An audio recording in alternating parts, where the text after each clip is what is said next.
Hello Sangli. तर ही बघताय ना मोगऱ्याची फुलं, याचा सुगंध जिकडे तिकडे दरवळत असतो. मोगरा म्हटलं की असं एकदम प्रसन्न असं वाटत असतं. आणि हीच मोगऱ्याची फुलं घालण्यासाठी लहानपणी आमची लिटरली भांडणं लागायची आणि हीच आज मोगऱ्याची फुलं आमच्या दारामध्ये सडा घालत आहेत.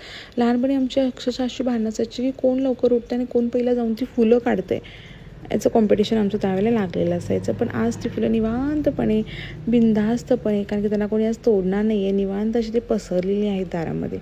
आज पडला होता इकडे भरमसाठ पाऊस आणि पाऊस पडल्यामुळे घरचं वातावरण, दारातलं वातावरण एकदम असं सुगंधित असं झालं होतं. कारण की पावसाचा पहिला पाऊस ज्यावेळेला पडतो आणि ज्यावेळेला ती माती भिजते, तो जो येणारा सुगंध आहे तो कशाचाच कंपॅरिझनमध्ये नाही आहे किंवा त्याचा कोणताच फ्लेवर आपण परफ्यूममध्ये कलेक्ट करू शकत नाही. आणि आज मी बेबीला घेऊन बसले होते सिंगिंगची प्रॅक्टिस करत, कारण की मला रोहितने एक चॅलेंज दिलं. त्याने मला एक सॉन्ग प्रिपेअर करायला सांगितलं आणि त्याचं प्रिपरेशन माझ्याकडून चालू आहे. त्यासोबतच माझे रील्ससाठी सुद्धा नाटके चालू आहेत. त्यासोबतच आमचं संध्याकाळी छान असं आम्हाला एक गिफ्ट आलेलं आहे, red dress and gold ring. Thank you Vaishu Mau.